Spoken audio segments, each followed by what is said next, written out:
Meus queridos ouvintes e telespectadores da TVC Rio, canal 6 da NET, Núcleo de Jornalismo, parceria entre a Rádio Mundial News e o programa Imprensa Livre.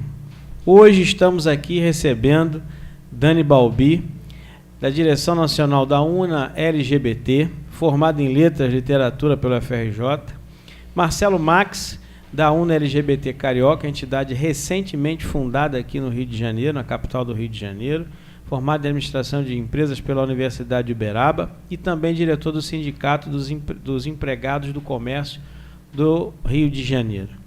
Nós estamos hoje fazendo uma pauta que é justamente sobre a questão LGBT. Afinal de contas, tem muita coisa, muita incompreensão, muita informação truncada, muita informação errada, muito preconceito. E nós estamos trazendo esse debate à tona, né? Enfrentando o preconceito, enfrentando a desinformação, tentando abrir as mentes e os corações para esta causa que tem uma bandeira justa na nossa sociedade democrática. Nós tivemos essa oportunidade no programa de rádio, semana passada, do programa Imprensa Livre, na versão rádio. Também está conversando com eles num espaço de tempo maior, que o programa tem 2 horas, aqui na TV o programa é 1 hora só, mas nós vamos abordar esta questão também, esta bandeira, esta luta, este movimento, e também vamos conversar sobre os últimos acontecimentos na sociedade brasileira. Afinal de contas, domingo teve manifestação dos coxinhas, quarta-feira o programa está sendo gravado segunda, então na quarta-feira o STF se posiciona sobre o rito do impeachment. Nós vamos conversar sobre isso aqui também, trocar nossa ideia, nosso bate-papo informal. A diferença é que, em vez de ser rádio, aqui é de olho na telinha, né? Olho no olho. Dani, prazer em recebê-la novamente. Suas considerações iniciais. Boa tarde, queria agradecer mais uma vez o espaço concedido à UNA, concedido à pauta do movimento LGBT, e queria dizer que a gente vive um momento, né, político muito complicado também no Brasil, que está diretamente ligado, claro, a uma reação da direita em relação aos avanços que tem conseguido as pautas de segmentos marginalizados, né, a coesão, uma certa tentativa de retomada de coesão e protagonismo do Estado como garantidor de direitos, e diretamente o movimento LGBT, a UNA nasce especificamente nesse cenário, precisa responder à altura da inserção política que esse movimento precisa ter e da responsabilidade política com os avanços que a gente tem conseguido, com as pautas que a gente tem conseguido, e tem intencionado, né, o ambiente político nacional a favor de uma garantia maior de direitos, não só, mas também de uma reoxigenação da sociedade que está em curso, né, ainda com seus processos ainda bastante truncados. Então, queria agradecer a oportunidade da gente falar num momento tão oportuno, né, que tem muito a ver com a fundação da UNA LGBT, né, que, como eu falei, é um movimento que procura ter uma inserção, né, a partir, claro, do viés da luta do segmento e das pautas que a gente, enfim, historicamente organiza, mas, para além disso, a gente acredita que o salto qualitativo que levou à fundação dessa entidade é justamente compreender como é que o segmento LGBT e as suas frações estão diretamente ligadas às interseções da política nacional. Marcelo Max, prazer em tê-lo de novo aqui. Suas saudações iniciais. Boa tarde a todos. Obrigado pelo espaço mais uma vez, né, que vocês nos proporcionam. A gente está como presidente dessa entidade e, realmente, como a Dani falou, a gente vem vivendo num momento muito delicado na nossa política, né? Um congresso altamente conservador que caça os direitos dos LGBTs, e a UNA vem, nesse momento, mais que oportuno, manifestar também que somos contra Eduardo Cunha, somos contra essa política de direito que caça e usurpa todo o direito, não só dos LGBTs, mas também de toda a nossa população brasileira. você fez um comentário, eu até queria começar a conversar com vocês desse ponto. O ator Tunico Pereira, né? Ontem, domingo, né? Ele teve uma atitude que deve estar repercutindo até hoje dentro da Rede Globo de televisão. Que a gente pode falar abertamente sobre nenhum. Na premiação da Rede Globo, lá, os seus melhores do ano, o Faustão estava entrevistando lá os artistas premiados. Ele chegou no Tunico Pereira, assim, o que você deseja de Natal para o brasileiro? O Tunico mandou na lata. Assim, de uma forma que ninguém espera, acho que nem o Faustão esperava. Ele virou e falou o seguinte, que os deputados tomem vergonha na cara, porque o problema não está nem sempre no executivo, não, está no legislativo, que ele tem uma quadrilha, um bando de safados sem vergonha, tem que saber representar. Quando o Tunico Pereira falou aquilo, fez um silêncio assim na plateia e nas pessoas que estavam no palco, mas aquilo foi de um impacto que está circulando no Facebook até agora, o depoimento do Tunico Pereira. Independente se foi combinado ou não com a redação da Rede Globo, pouco me importa. Fato concreto é que um posicionamento dessa natureza ajuda, né? Porque tira o foco e fala assim, o problema não é no executivo, não, o problema está no legislativo também. O que vocês acharam dessa, além da manifestação coxinha do final de semana, esse prêmio para começar a semana do Tunico Pereira? O que vocês acharam? Nós apoiamos, né, totalmente esse discurso. Que bom que isso está começando a existir dentro da televisão brasileira, haja vista que a Globo é um canal de televisão onde os seus protagonistas, seus donos, empresários, é uma das pessoas mais ricas do Brasil, né? A gente sabe que esse pessoal,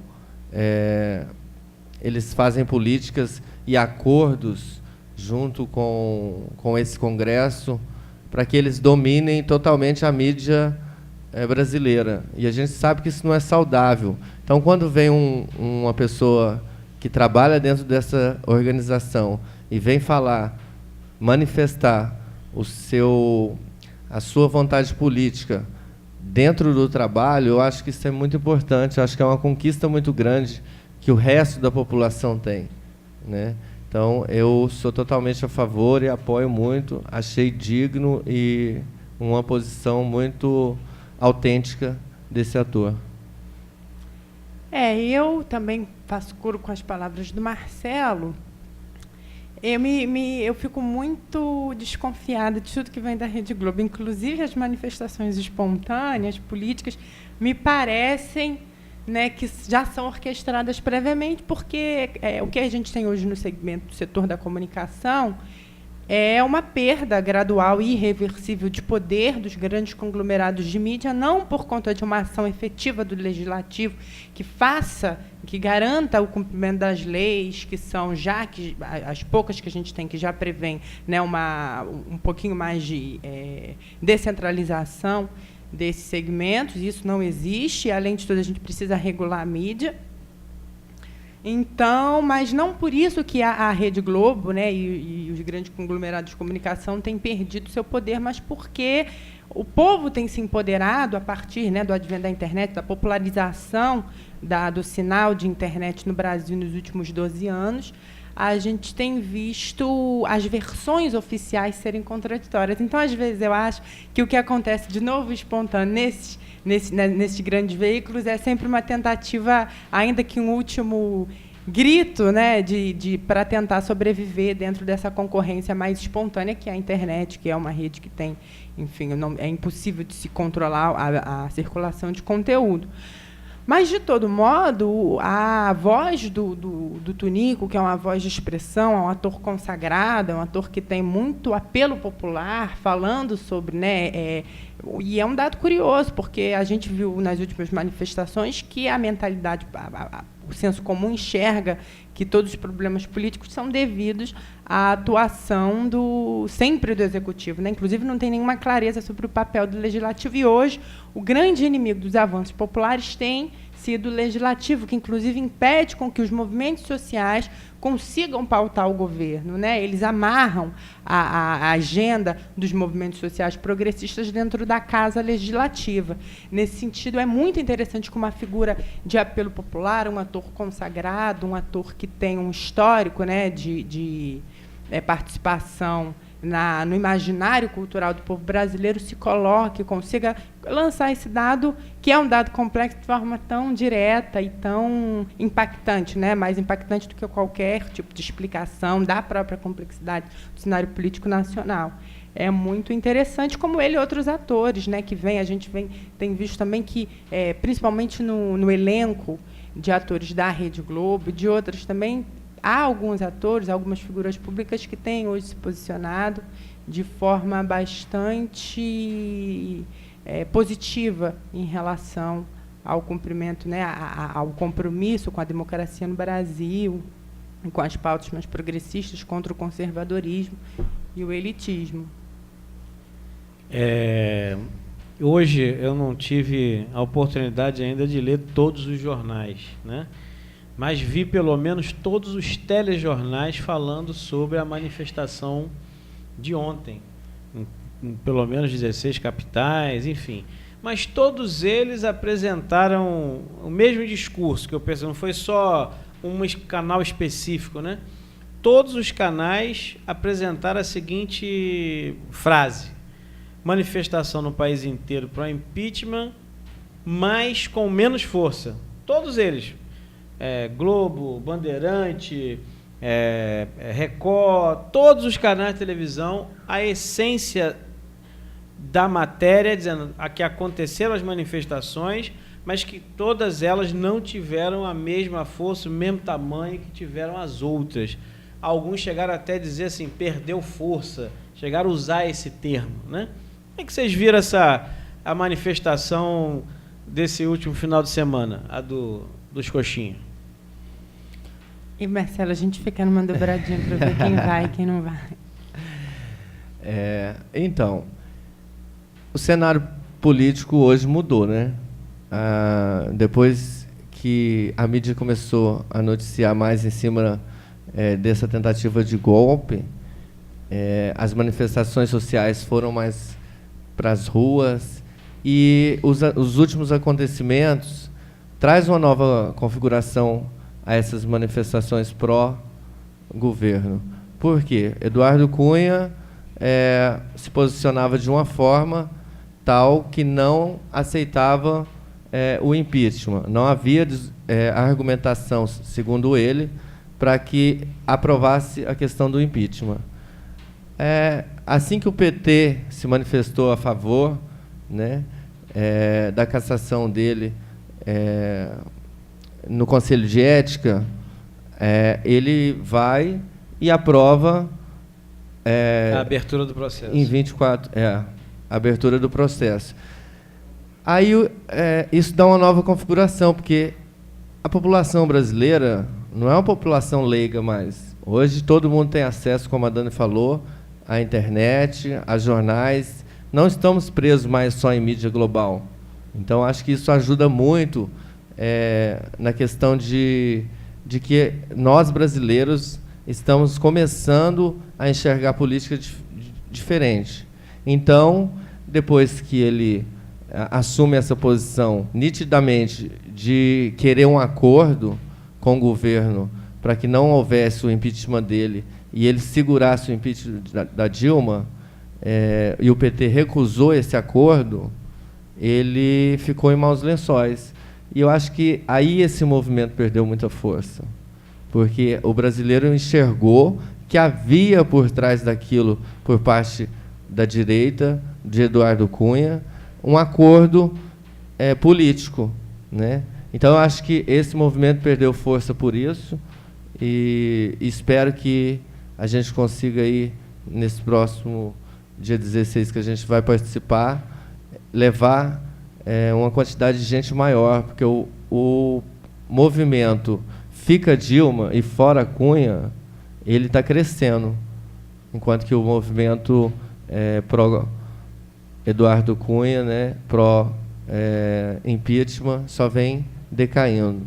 Com essa evolução do quadro que o Marcelo falou, além de você comentar aí o que você achou das manifestações, essa evolução do quadro, que também vai ter na decisão, aguardando a decisão do STF sobre o procedimento do impeachment, se está correto, se não está, e se o Gilmar Mendes vai pedir vista ou não, como ele está insinuando. Como é que você vê esse caldeirão aí de final de ano? É tudo muito complicado, né? O cenário político brasileiro, ele é muito de difícil leitura, né? Primeiro porque a gente não tem uma cultura política no sentido de uma participação popular extensa, extensiva mesmo, do cidadão na vida política nacional, no curso da política nacional, e a gente não tem acesso, inclusive, a dados e detalhes mais básicos para poder, enfim, participar dessa dinâmica política do país, né? E agora, antes, eu acredito que, como bem o Marcelo apontou no início, logo depois da posse da presidenta Dilma, né, depois do resultado final das eleições, a gente ainda tinha um clima de polarização, sustentado ainda pelo setor elitista, retrógrado e conservador, né, que se organizava em torno da campanha do PSDB, para poder conclamar um sentimento de desgaste, né, um sentimento de desilusão política e de desgaste do governo Dilma, inclusive de alguns pontos em que, de fato, houve equívocos na condução do governo, para organizar uma massa que pudesse desestabilizar o próximo mandato da presidenta. Com a complexificação dessas informações, com os dados novos que vão surgindo, né, a gente percebe que o grande ator hoje do processo de impeachment é um estrategista político dos piores, que é o Eduardo Cunha, é o inimigo da democracia e do povo brasileiro. Isso está publicizado mesmo porque os setores conservadores, me parece, né, seja o PIG, que a gente chama, né, que são os conglomerados de comunicação que participam do partido da imprensa golpista, já não conseguem mais ter um acordo de uma pauta ou de um nome político para o Brasil. E isso vai, obviamente, sendo levado para que a população possa, inclusive, se desorganizar, se descolar desse projeto de massa golpista, que foi o que construiu o fôlego das primeiras campanhas a favor do impeachment e contra o governo da presidenta Dilma. Agora a gente tem essa situação, né, e aí, de fato, é o grande fracasso das manifestações, do ponto de vista do envolvimento da massa, que conduziu essas manifestações com o mesmo teor no início do ano. Eles apontam mesmo para esse esfacelamento desse mesmo setor golpista. Imaginem que o presidente da Câmara, que é, em tese, do partido da base do governo, que é hoje quem está tentando manobrar e está tentando, inclusive, chantagear não só a esquerda, como a direita, mas a esquerda, organizada ainda democraticamente em torno do mandato da presidenta Dilma, fez acenos muito mais positivos e claros do que a direita tem feito. E, felizmente, a bancada progressista, né, a deputada Jandira Fegali, apresentou o processo que pudesse reorganizar a votação em torno da pauta de impeachment apresentada pelo presidente da Câmara, Eduardo Cunha. O Gilmar Mendes, né? Então, a política nacional é muito complicada, né? E a gente tem o STF, né, que hoje ainda tem atuado como grande avalista das decisões políticas, que nos últimos anos tem atuado, né, como o avalista do que é decidido na arena política nacional, porque, por uma série de arbitrariedades, por uma série de inconsistências e de desencontros, o STF tem tido esse papel, esse protagonismo, e, mais uma vez, né, como aquele avalista constitucional do que se decide no país, ele tem essa missão, né, essa responsabilidade de decidir o que é que vai ser esse processo de impeachment, os termos, né, da instalação e da condução do processo. E o Gilmar Mendes parece que acenou com a possibilidade de pedir vista do processo, que atrasa o processo, e, inclusive, o atraso do processo é uma irresponsabilidade, porque não só porque deixa, né, a saúde democrática do Brasil ainda mais abalada, como pode inviabilizar, inclusive, a retomada do crescimento econômico, pode, inclusive, depreciar muito mais a nossa economia e parar o país, né? E é uma responsabilidade com o povo brasileiro, que depende, inclusive, da dinâmica da economia para poder viver, para pagar as suas contas e para poder se colocar. Eu espero que esse cidadão, o Gilmar Mendes, tenha clareza, né, e tenha responsabilidade nas suas ações, que não faça, que não perpetre qualquer ato que possa adiar ainda mais essa decisão tão importante para o país, e espero que, enfim, por fim, a gente tenha, né, o povo brasileiro e aqueles que são nossos representantes na Câmara tenham o mínimo de discernimento de que a gente precisa conduzir o país e que o processo de impeachment é pautado em bases absurdas, sem qualquer fundamentação jurídica, e a gente possa logo dar uma resposta que favoreça e fortaleça a democracia tão recente no Brasil. Mas eu queria entrar em outro assunto com vocês aqui, que também é o tema central do programa de hoje, que é sobre a Conferência Municipal LGBT que ocorreu este final de semana no Rio de Janeiro, que faz parte do processo democrático das conferências temáticas que acontecem no país, né? Conferência de Educação, Saúde, Direitos Humanos e agora a Conferência LGBT. Vocês tiveram a fase municipal aqui no Rio de Janeiro e, óbvio, vocês devem estar cheios de novidades sobre o que aconteceu na conferência, do que foi aprovado e quais são as perspectivas. Então, manda bala, que essa bala é boa. Eu acabei não participando da conferência por motivos pessoais, mas Marcelo, enquanto diretor, presidente municipal da UNA, foi lá nos representar bravamente, a gente trocou algumas impressões. Eu acho que essas conferências são muito importantes, né, para que se discutam as políticas públicas para o público LGBT em vários segmentos de mesas de trabalho que se tem numa conferência dessa. Estavam presentes várias autoridades, né, a gente conseguiu juntar uma galera bastante grandiosa dentro da Cadepol, onde foi a conferência.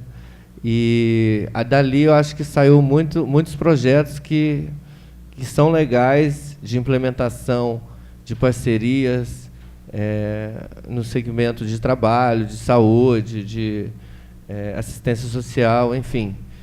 Foram feitas várias mesas de trabalhos.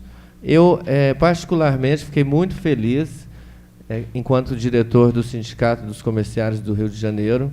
A gente conseguiu levar um quadro quase que de 50% de nossos diretores para estar participando, junto com a gente, desse projeto de construção de políticas públicas para LGBTs, no qual, desses quase 50% de diretores, estávamos no número de 12 pessoas, éramos a maior delegação organizada dentro da conferência, e a maioria desses diretores eram heterossexuais. Então, eu acho que a gente conseguiu conversar com o público que a gente quer atingir dentro dessa conferência, porque não era só esses diretores do sindicato que eram héteros, a plateia era bem mistificada entre LGBTs e heterossexuais. Eu acho que é isso que a gente tem que atingir. E a conferência, ela traz esse espaço para nós, né, de poder participar, a sociedade civil, órgãos públicos, sindicatos, a gente se junta e faz estudos sobre as temáticas para LGBT. E as principais deliberações, assim, as mais importantes que vocês tiraram lá? Eu acho assim que da mesa de trabalho que a gente trabalhou, quase todos os diretores, saíram várias, né? Na área da saúde, na área da assistência social, o relatório está ficando pronto que vai constar, éramos para elencar nessas mesas de trabalho 5 propostas, né, para serem levadas para discussão, sendo que 2 dessas propostas deveriam ser tidas como prioridades, para que se fosse executada mais brevemente. Na área do trabalho que a gente fez, a gente pediu muito na questão de inclusão do público T, que seria as trans e os travestis, né? Porque o que a gente vê hoje é totalmente uma exclusão desse público no mercado de trabalho. E a gente linkou isso, sindicato, mercado de trabalho, e fez uma pauta bacana que vem aí, que a gente está estudando, a implementação dela, que vai trabalhar a prefeitura junto com o sindicato e chamar essas organizações privadas para que a gente se discuta essa questão de falta desse público no mercado de trabalho. No caso, a gente fez mais voltado para os comerciários, porque é quem a gente representa, né? Então, hoje você vê que não tem trans nem travestis no mercado de trabalho proporcionalmente ao que tem os outros públicos. Então, a gente sabe que isso é um defeito, a gente sabe que o município tem condições de nos ajudar, a gente sabe que o sindicato pode ajudar e a gente sabe que as empresas também podem ajudar. Então, por que não unir as três entidades para trabalhar essa questão da inclusão no mercado de trabalho das trans e travestis? Dani, qual é o mote principal da Conferência Nacional? Tem alguma chamada específica? Tem algum centro principal de debate na pauta da Conferência Nacional? Tem, né?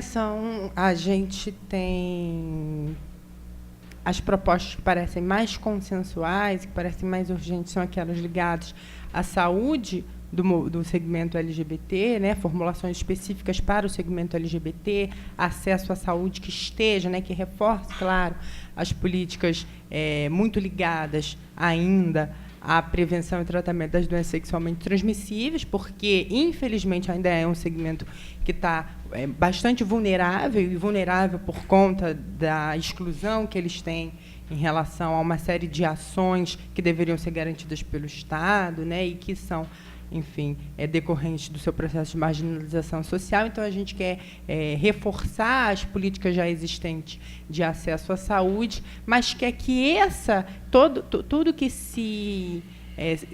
se refira à saúde do movimento LGBT não seja simplesmente reduzido ao tratamento enfim, prevenção das DSTs, mas que seja ligado à saúde psicológica que esse segmento necessita, então um tratamento específico, né, psicológico, de análise, e para que a sua saúde, enfim, mental possa estar assegurada. O debate sobre a violência ao segmento LGBT, um tratamento específico para que o segmento, né, uma campanha específica para que o segmento, para sensibilizar a sociedade civil, o conjunto da sociedade civil em relação à violência que tem sofrido o segmento LGBT. Além disso, tem a questão do acesso, né, das transexuais e dos transexuais e das travestis e dos travestis ao mercado de trabalho, né? Então, propostas como a que o Marcelo encaminhou na Conferência Municipal do Rio de Janeiro já sinalizam que vai ser a atuação da UNA e, de modo geral, do movimento LGBT organizado dentro da Conferência Nacional, que vai procurar dar uma assistência específica para esse tratamento, para esse segmento em termos de inclusão no mercado de trabalho. E muitas vezes a gente ainda está debatendo, né, ainda está tentando amadurecer a ideia de propor. O Marcelo já propôs aqui na comissão municipal, mas no debate nacional está amadurecendo em relação às cotas, né, para esse segmento dentro do mercado de trabalho, e também no acesso ao ensino superior, além da aprovação da Lei João Nery, que é aquela que garante a autodeterminação de gênero. Essas são ainda questões, né, que já foram bastante debatidas na última conferência e que hoje retomam, né, mais amadurecidas, melhor formuladas, e me parece que vão ser o norte da Conferência Nacional, né, do segmento LGBT nacional unificado em seus movimentos. nessa batalha de vocês, nessa organização que vocês estão fazendo nacionalmente pela entidade Una LGBT, é bom a pessoa que está em casa, que está ouvindo, que está assistindo, entender o que é a Una LGBT, né? Porque tem muita gente que tem mania de cometer preconceito na brincadeira. Sim. O que é essa sopa de letrinha? LGBT, já foi uma, já foi outra. Então é bom explicar para quem está em casa o que significa LGBT, para as pessoas tomarem conhecimento, tomarem entendimento, né? Do que é, do que significa, para não ficar reproduzindo preconceito por aí, né? Já que vocês ficam no Par ou Ímpar, eu democraticamente... Vai lá, Marcelo. Bem, LGBT são... A UNA é a União Nacional de Lésbicas, Gays, Bissexuais, Transsexuais e Travestis, né? Cada letra dessa significa uma parcela dessa população LGBT, que hoje a gente se configura na escrita LGBT, né? E eu só queria falar que para a população que a gente lá na conferência municipal a gente reivindicou sim e foi pauta de nosso trabalho esse chamado que eles chamam aí do kit gay, kit LGBT terrorista que eles falam. A gente reivindicou sim porque a gente acredita que a maior parte do preconceito vem da falta de informação sobre o que é a população LGBT.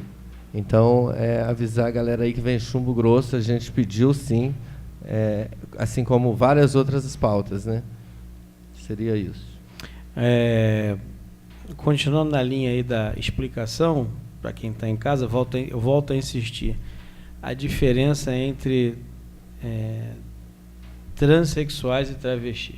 Porque as pessoas em casa não têm domínio dessa diferença e repetem preconceito, falam besteira. Então, a gente tem que ajudar concretamente.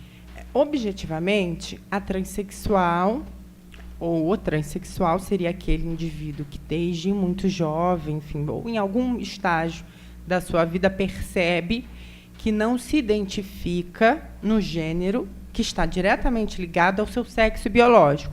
Ou seja, é uma mulher que percebe, que nasceu, né, sob a conformação biológica do sexo masculino e que percebe que precisa que esse sexo biológico, essa conformação biológica, não diz respeito de forma nenhuma à sua identidade de gênero, ou um homem que nasceu ou que se percebe em algum momento da sua vida homem, mas que por algum momento, enfim, que nasceu mulher, né, ou que a sua conformação biológica diz que pertenceria ao sexo feminino e, enfim, procura reajustar isso. Esse seria o transexual. O problema é que, quando eu falo isso, eu tenho uma opinião muito, às vezes, não é a opinião hegemônica do segmento, né? Inclusive porque é objeto de debate ainda, isso ainda está muito... Então, faça didaticamente. Diga apenas primeiro um e outro. Aí depois a gente entra... Isso. O travesti também, enfim, porque em algum momento da sua vida percebe que não tem essa identidade com o sexo biológico, né? Ou a travesti, então seria o homem ou a mulher que se percebem como homem e mulher, mas que não são biologicamente homem ou mulher, né? O homem que é uma mulher biologicamente, mas é um homem na sua identidade de gênero, é o travesti, e uma mulher que é uma mulher, mas que a sua conformação de gênero, a sua conformação biológica é feminina e que percebe e, portanto, vivencia a sua identidade de gênero como mulher. Fui clara? Claríssimo. Agora, qual é a minha posição sobre isso? Eu acho que tem um debate que precisa ser mais aprofundado, porque, a rigor, a transexual seria aquela, ou o transexual seria aquele que sofre um processo tal de disforia de gênero, de desconforto com a sua conformação biológica, que recorreria a intervenções cirúrgicas e enfim, tratamento medicamentoso para poder se conformar no gênero, enfim, no gênero com o qual se identifica. E a travesti não teria essa disforia tão acentuada, ou a travesti, e não recorreria a nenhum procedimento cirúrgico, principalmente o processo de redesignação sexual, que é vulgarmente conhecido como mudança de sexo. Né? Então, o travesti não sente necessidade de fazer nenhuma intervenção nesse sentido, e a travesti também não. Enquanto o transexual e a transexual sentem essa necessidade, essa urgência de fazer a redesignação sexual, conhecida como mudança de sexo.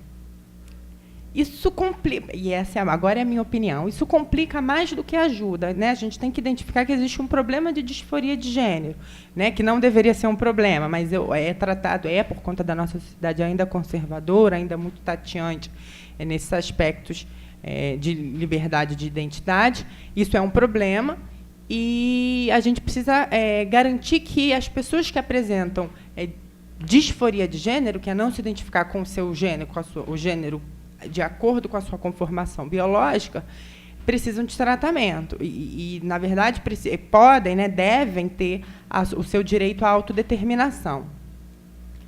Agora, qual é a diferença entre o momento em que a travesti ou a transexual, ou a travesti ou a transexual identificam isso em si? Nenhum.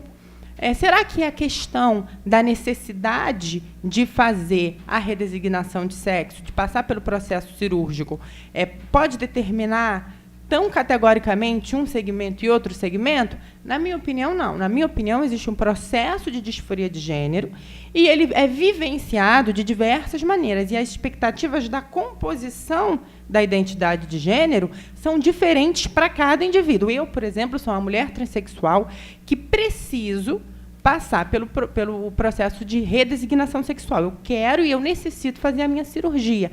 E eu recorri a tratamento hormonal, uma terapia hormonal, porque eu acho importante e eu acho que eles podem ajudar no meu processo de plenitude de identidade de gênero, me identificar como uma mulher. No bate-papo que a gente teve no programa de rádio, você chegou a mencionar que também poderia existir um corte social, né? Que é ou de classe, como as pessoas queiram interpretar, que essa definição de travesti transexual teria também esse corte da origem social. Isso existe, na sua opinião, também? Existe essa... Nós chegamos até a comentar o caso da Tammy Gretchen, né, que foi o exemplo que a gente conversou. Quer falar, Marcelo? Pode ir. Existe, sim. O termo transexual ele é muito recente. Ele é um termo muito ligado ao desenvolvimento das pesquisas, né, no âmbito da medicina e da biologia sobre o processo de disforia de gênero, e começa logo depois da Segunda Guerra Mundial, o termo, né, quando o termo aparece publicamente. E aí você vê quais são as primeiras transexuais. Eu acompanho as transexuais femininas, né? Mas, em geral, os transexuais masculinos também. São aquelas pessoas que geralmente têm uma posição social mais privilegiada, que começaram o seu processo, que vivenciam a disforia, mas começaram o processo de transição tardiamente, porque tinham compromissos sociais muito mais ligados, né, às expectativas da classe dominante do que, enfim, outros, e se enquadram num perfil de homem transexual ou de mulher transexual mais próximo do que se espera de um homem ou de uma mulher de classe média. Entendi. Marcelo? Na verdade, essa guerra de letrinhas, essa guerra de nomes, ela existe, né? Algumas pessoas têm discordâncias nesses termos. Acho digno, acho justo, eu acho que a pessoa tem que lutar pelo que ela acredita e tem que ser chamada como ela achar que deve ser chamada. Eu acho que eu resumia mais nesse sentido, mas para mim a grande questão não está aí, porque aí a gente está lutando e tentando ser empoderado da forma que a gente quer e chamado da forma que a gente quer, mas eu acho que a grande luta não é essa. Eu acho que a grande luta realmente do nosso movimento na questão da inclusão mesmo, social. Eu quero fazer uma pergunta provocadora mesmo. Assim, aqui no Rio de Janeiro, em tese, as pessoas acham que o Rio de Janeiro é mais democrático, né? Que o Rio de Janeiro aceita bem, que o Rio de Janeiro as pessoas têm um convívio harmonioso de todas as opções, de todas as identidades foram construídas. Isso é verdadeiro? Porque quando eu vou a São Paulo, eu sei que não é. Quando eu vou ao Nordeste, eu sei que não é. Mas no Rio de Janeiro dizem que aqui é harmônico. Mas a gente, quando a gente quebra o ovo, que a gente vai ali na ferida mesmo, a gente começa a ver que não é bem assim. Aqui no Rio de Janeiro, como é que vocês veem essa experiência? Eu acho que nem aqui no Rio de Janeiro, nem em lugar nenhum do Brasil, isso acontece, né? Porque eu acho assim, que a gente sofre muito preconceito. Isso só é aceito, é muito bem visto, é maravilhoso, lá na Farm de Almoedo, na zona sul do Rio de Janeiro.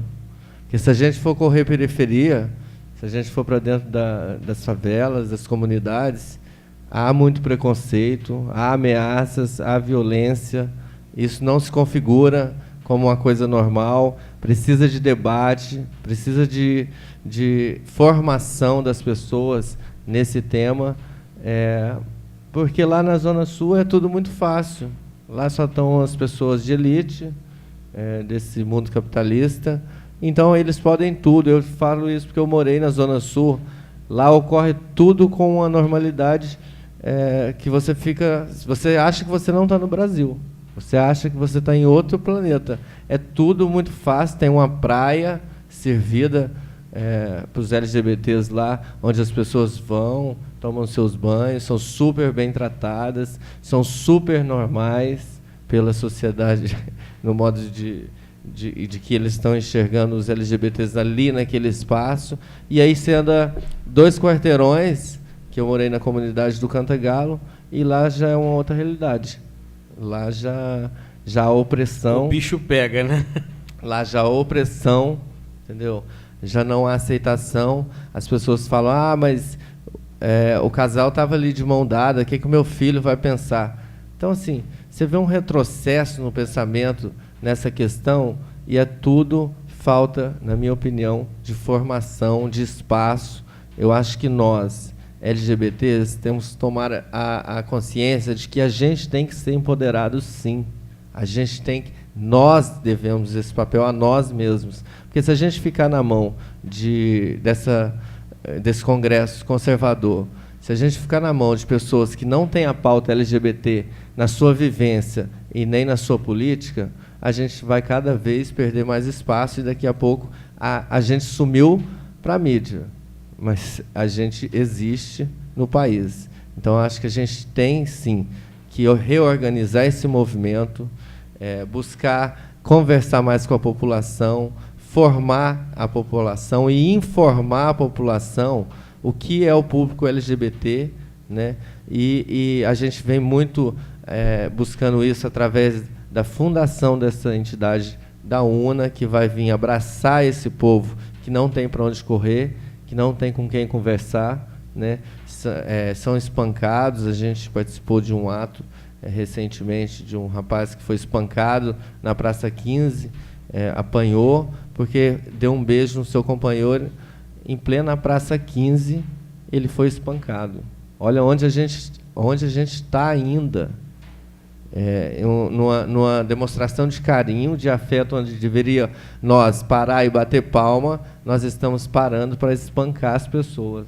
Então, assim, é uma pauta que, na minha opinião, não é normal em lugar nenhum ainda, mas nós, LGBTs, e a UNA, precisa reorganizar esse público, empoderar esse público, que a gente tenha pessoas no Poder Legislativo, no Poder Executivo, dentro das secretarias, dentro dos departamentos, para que a gente possa falar com esse povo, que a gente possa parar de impedir que a nossa pauta vá para frente.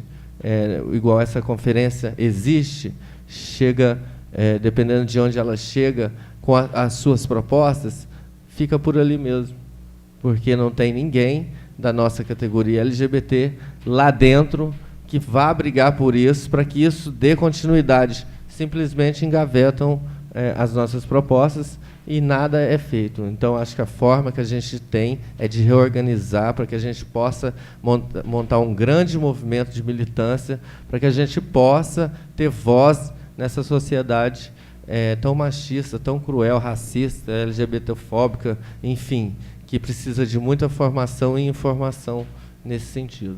É curioso que eu também sou professora, né? E eu larguei a sala de aula meses antes de começar a minha transição. E eles faziam a mesma pergunta para mim. Mas você é? Aí eu falo, olha, eu sou muitas coisas, né? Mas a gente sempre partia para a garantia, né, para a universalidade dos direitos humanos, né, pelo menos dos direitos básicos do cidadão, e para a garantia de direitos civis a todo cidadão que participa de uma comunidade. E, a partir daí, eu tentava também, da mesma forma que você, desestabilizar o senso comum e ganhar algumas mentes ali para que pudessem, a partir da reflexão, né, e se despindo dos seus preconceitos e talvez até sendo porta-vozes da luta antidiscriminação, seja racial, sobretudo discriminação por orientação sexual ou identidade de gênero.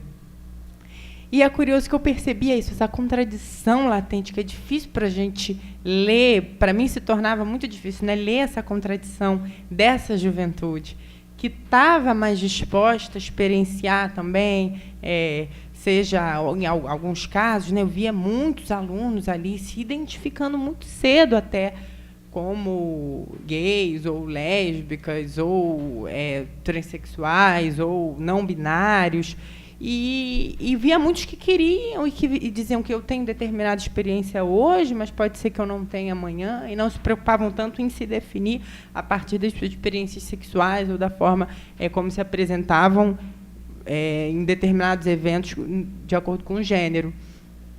Então, eu acho que é um desafio ler essa juventude, essa nova geração, mas é também um desafio ganhar essa geração que está mais aberta, porque também é o seguinte, eles, querendo ou não, são expostos a debates, né? A partir do momento que o segmento LGBT se empodera, que a gente tem, inclusive, uma diversidade de informações, de perfis circulando por diversos meios, essa geração, ainda que traga da sua formação os seus preconceitos, os seus valores e a sua, talvez, imaturidade ou dureza em relação à compreensão desses papéis ou dessa formação, ela está exposta e ela, obviamente, em algum momento precisa refletir sobre aquilo ou é confrontada com aquilo que ela traz de mais rígido. E é aí que a gente tem que ganhar, né, cada vez mais se empoderar enquanto segmento LGBT e ganhar indivíduos, cidadãos que não fazem parte, que não se identificam como com alguma fração do segmento LGBT, mas que são sensíveis à causa dos direitos humanos e que são sensíveis, sobretudo, à necessidade de que todo indivíduo que participa de uma comunidade tenha, né, se empodere dos mesmos direitos civis que eles. Eu gosto muito de contar a minha experiência pessoal, né? Quando, finalmente, antes de transicionar, mas já muito, né, com muitos signos que poderiam indiciar uma feminilidade latente, um grupo de alunos que, por coincidência, na última escola que eu trabalhei, todos eram jogadores de futebol, né? Enfim, mirim, juniores, eu não sei como. Jogadores de futebol, início de formação, eles me confrontavam muito, querendo uma definição, né? Queriam, e aquilo não saía muito dali. Mas teve um dia que eu rasguei o verbo, estavam só eles, porque eles eram muito problemáticos na sala, eu era a professora que estava para aplicar a prova, e, algum motivo, eu caí na sala deles, eles foram colocados numa sala com que só eles pudessem, enfim, estar, para que não se comunicasse com os outros alunos e, de alguma maneira, desvirtuassem o ambiente da prova, e fui eu aplicar a prova. E eles começaram, né? E a gente entrou nesse assunto, e eu falei. E eu lembro que um deles até... E eles começaram a refletir, será que ficariam com uma mulher transexual, não sei o quê? Não sei. Perguntaram detalhes da redesignação, né, curiosidades que todo cidadão que não vivencia o universo da disforia de gênero tem. A partir dali, Eu acredito que eu ganhei, se não 100% a consciência daqueles alunos, ou se não todos, ganhei muitos, e a gente teve uma convivência mais saudável, a relação professor-aluno foi muito mais, ganhou mais qualidade a partir daquilo, porque a gente conseguiu se respeitar efetivamente. Eu me despi também dos meus preconceitos e eles dos deles. E só a partir do enfrentamento, só a partir da exposição pública e do rearranjo, né, de lugares também. A professora transexual, que, em tese, participa de outros lugares que não participaria e que não é uma pessoa que vai nos atacar e, principalmente, não vai nos desestabilizar na nossa situação de homens heterossexuais plenamente identificados com o nosso gênero. E, no final, eu já estava saindo da escola, um deles falou, a gente tem que marcar de beber uma cerveja. Aí um outro também fez uma provocação e disse, mas vão achar que você... Né? Aí o outro, mas isso não tem problema, a Dani é minha amiga e eu não teria problema nenhum com isso. Eu estou ciente da minha condição e plenamente convencido da minha condição de homem heterossexual, enfim. E dane-se. Eu acho que é esse embate público, né, nos lugares em que a gente trabalha, em que a gente milita, que a gente vivencia cotidianamente a opressão, que a gente precisa cotidianamente também enfrentar com qualidade, reorganizar os dados, reconfigurar as caixinhas que vêm prontas para que a gente possa, e essa é a responsabilidade de todo mundo que se identifica com o segmento LGBT, né? Seja se identificando como alguém que participa do segmento, ou seja, se sensibilizando com a causa do segmento, do movimento LGBT. Marcelo. Até lá engraçado isso, que lá na conferência teve um item lá que foi colocado LGBTs e simpatizantes. Isso deu uma polêmica muito grande dentro da própria conferência, né? Porque não queriam que se colocasse a palavra simpatizantes junto com os LGBTs, né? Porque eles achavam que tirava um pouco do nosso protagonismo. Eu acho justamente o contrário, sou totalmente contra isso, até porque, igual eu falei agora há pouco, a gente conseguiu levar quase 50% dos diretores da entidade que eu participo, que eu sou diretor do sindicato, que eu sou diretor, que a gente levou quase 50% que eram héteros. Então, eu acho que essa pauta é muito importante, de a gente conseguir conversar com as pessoas que não são LGBTs, não só com as pessoas que são LGBTs, a gente tem que conversar mais e informar muito mais as pessoas que estão fora dessa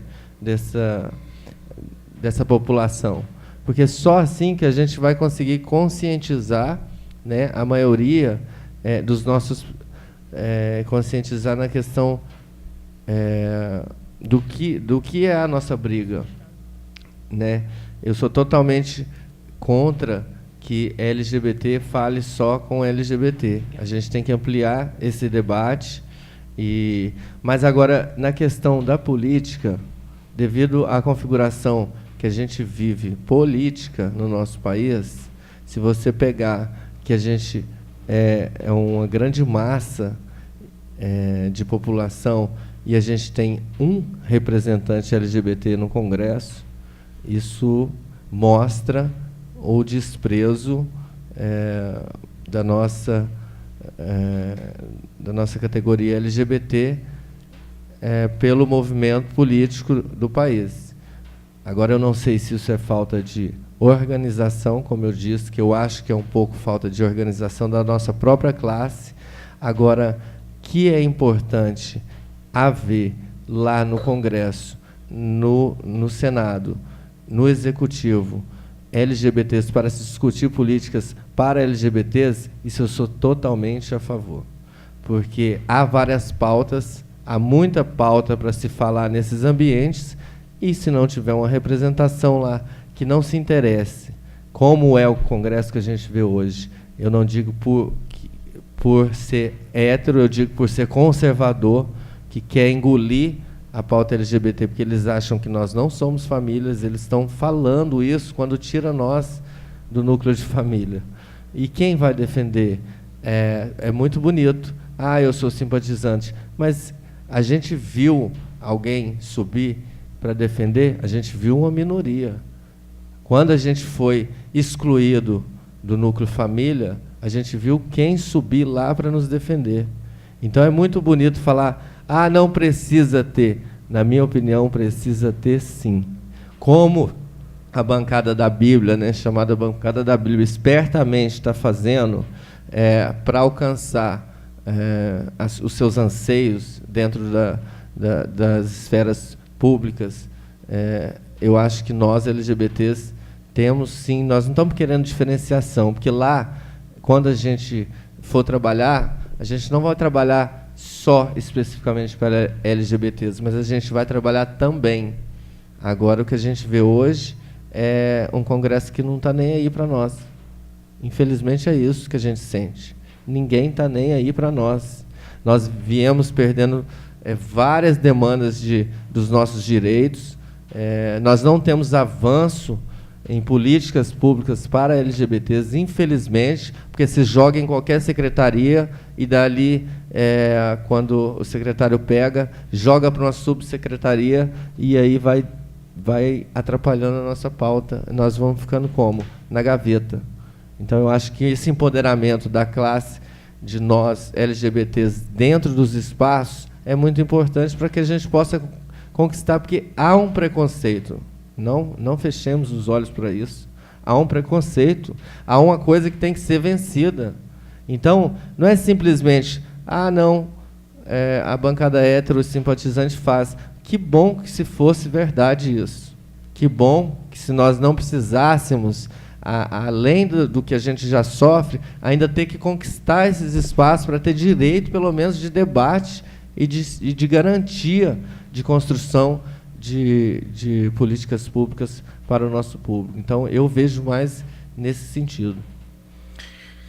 Dani, Marcelo, agradeço a presença. Eu queria só antes, se você me permitir. Já, por favor. Eu acho que não ficou claro quando eu falei sobre por que eu não concordo efetivamente com a diferenciação do termo transexual e travesti. Pode parecer que eu estou propondo um divisionismo, quando, na verdade, por eu entender que a diferenciação dos termos é que orienta um divisionismo na categoria daqueles que sofrem processo de disforia de gênero, é por isso que eu sou tão veementemente contra essa distinção. E concordo plenamente quando o Marcelo diz, esse não é o debate prioritário, não deve ser o debate prioritário do movimento LGBT organizado, porque há outras questões mais urgentes, mas eu acho que também é um debate que deve vir justamente para superar essa divisão e superar, porque ela serve a interesses que são justamente divisionistas e que estão ligados, né, a uma divisão de classe, de identidade,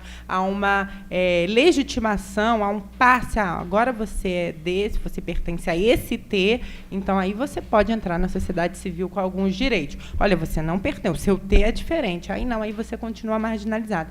Por isso que eu sou tão veemente nesse debate. O seu T é um Tzinho, o meu T é um Tzão, aí começa, né, fazer as diferenciações, mas fundamentalmente o que você está querendo dizer é que esta classificação ela pode estar sendo uma classificação artificial, que não corresponde à realidade. Dani, Marcelo, eu agradeço aqui a presença de vocês. Nós estamos encerrando hoje mais um programa Imprensa Livre, com a cara e a coragem que a sociedade precisa, metendo o dedo nas feridas, tratando as coisas de forma transparente, para que as pessoas tenham ferramentas, instrumentos para opinar, que seja contra ou a favor, mas que vá opinar com a informação e não com o preconceito. Porque toda opinião baseada no preconceito sempre tem uma consequência ruim para a sociedade e para cada indivíduo que a gente vive. A você que está em casa, agradeço a sua atenção, a sua paciência. Estamos encerrando hoje mais um programa livre, um tema quente, a questão LGBT no nosso país, aqui no Rio de Janeiro, com a presença de duas pessoas ilustres, Dani Balbi e Marcelo Max, que vieram aqui representar com tamanha clareza e com tamanha justeza as bandeiras e as causas deste movimento. Até a próxima, forte abraço.